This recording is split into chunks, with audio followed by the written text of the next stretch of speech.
Today we're going to talk about building your first ever vegetable garden bed. It's like building a house. If you don't have a good foundation, you're not going to have good vegetables.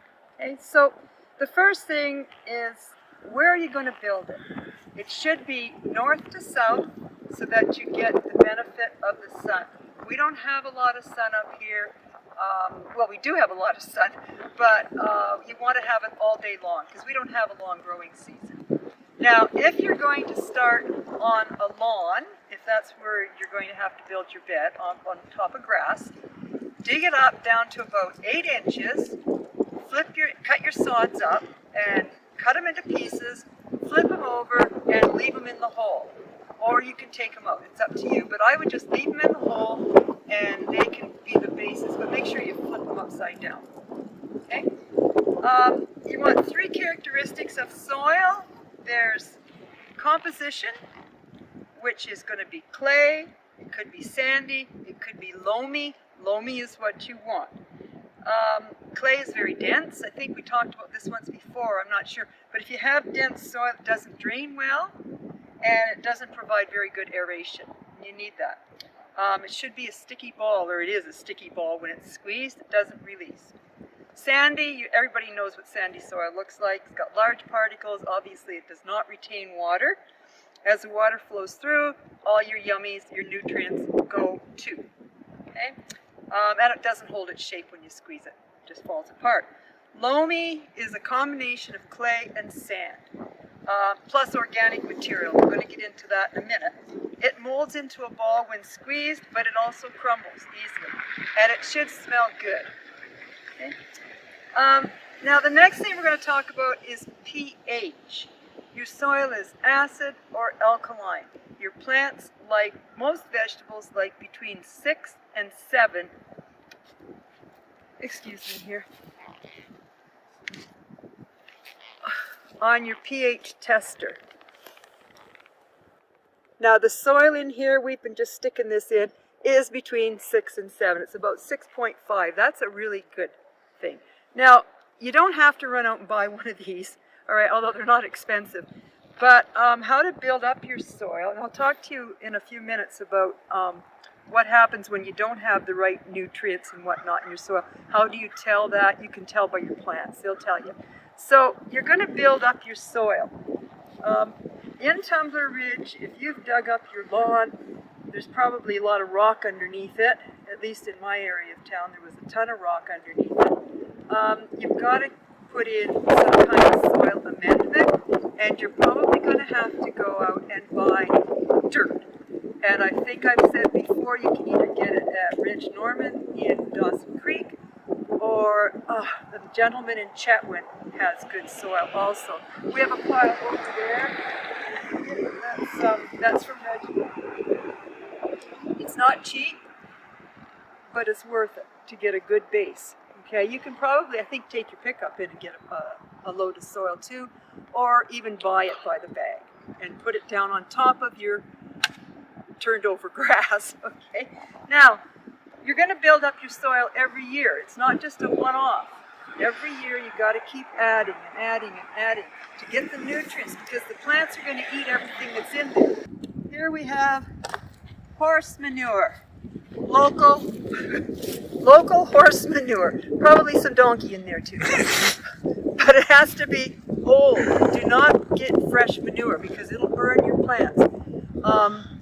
This is really old. If you go to the Saddle Club and you want old manure, go behind the manure piles and dig it out. It's free. How old is old? Like, it just needs to be dry? Does it need to be like a certain date? I would say a year. A year is good. 6 months to a year. If you go in the spring, go behind the manure pile because it's really old. Gotcha. Okay, so don't take what's in front because that's pretty fresh. All right. So that's good old horse manure. In here, I have steer manure, bought a bag.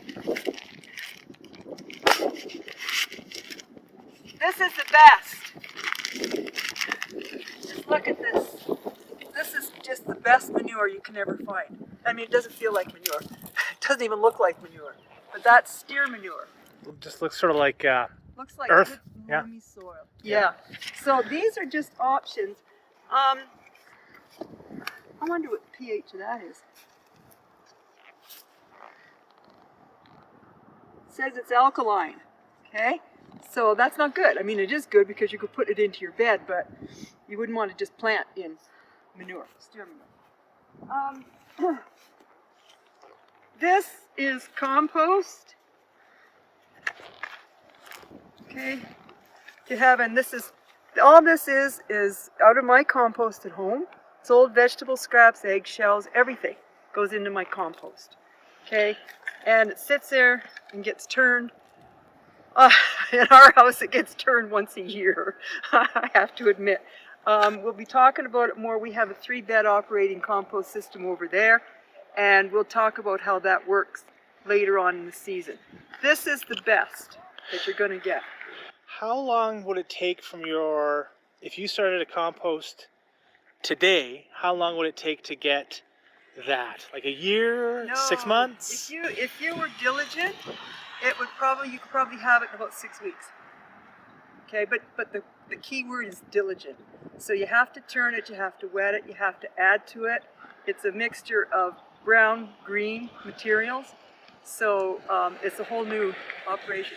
We aren't that scientific in my backyard. We just pile all the potato peelings and everything, go in there, and then it gets turned and sifted. You got to sift it, and this is what you get. Okay, so it's worth it. And if you can get worms, that's even better. But the worms right now are probably still buried at the bottom, staying warm, which is where we should be. Okay.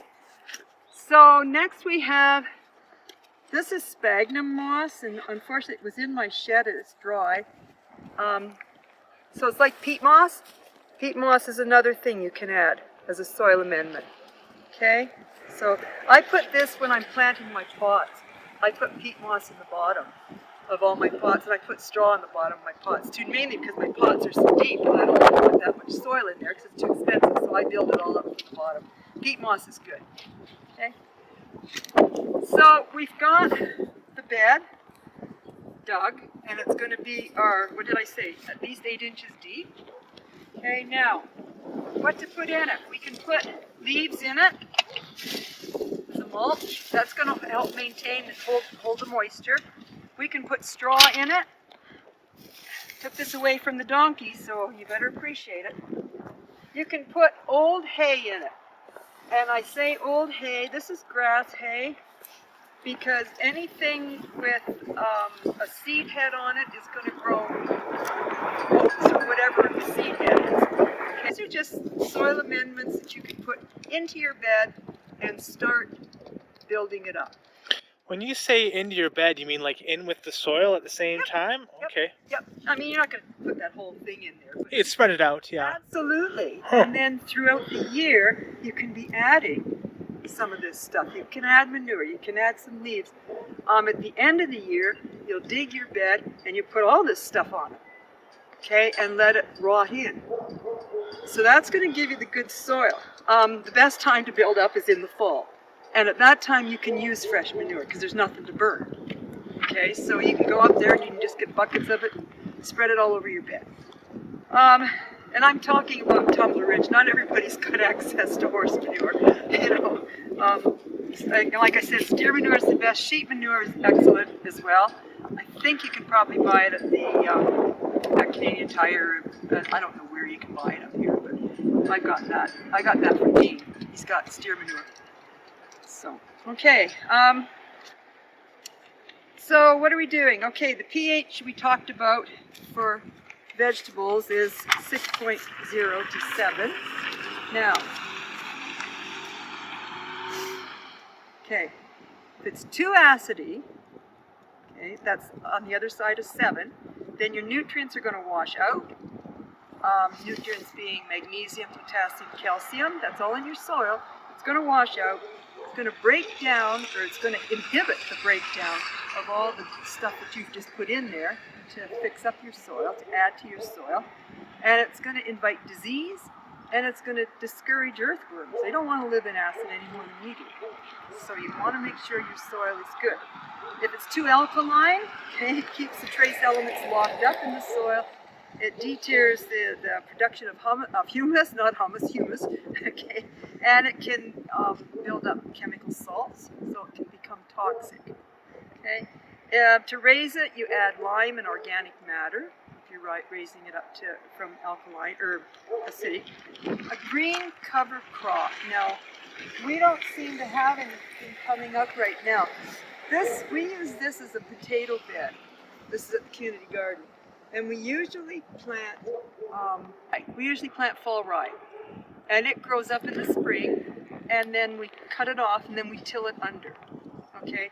And that adds a lot of good stuff, good nutrients to your soil.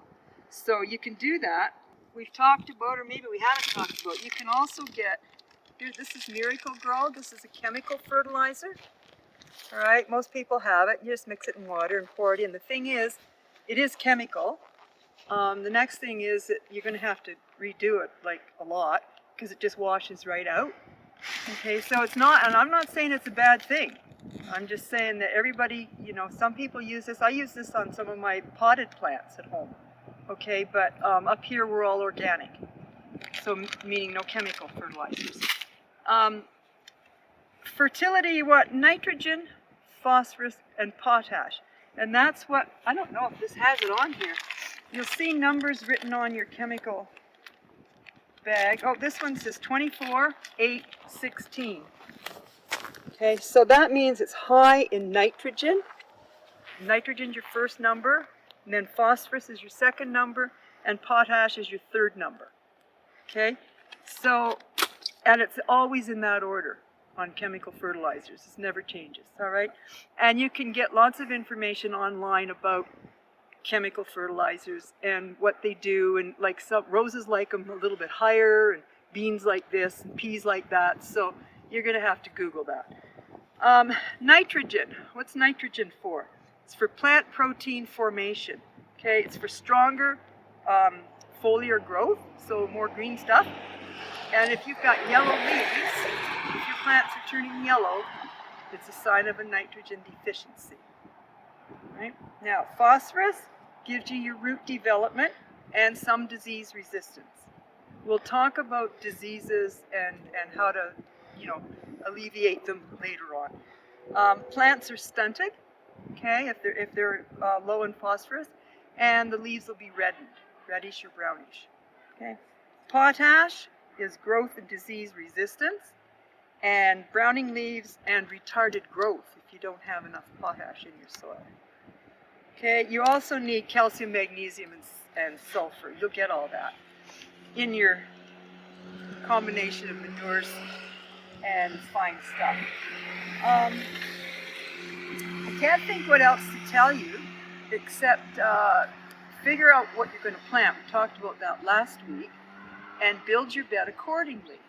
So I like a 16-foot bed, not too wide apart, maybe 4 feet apart, because you got to be able to reach it. You got to be able to walk around it. So don't build it in the corner of your yard. North to south, you want as much sun as possible, out of the wind if possible, because of course you're going to have peas, and you're going to grow peas that look like this high once you get going, hopefully.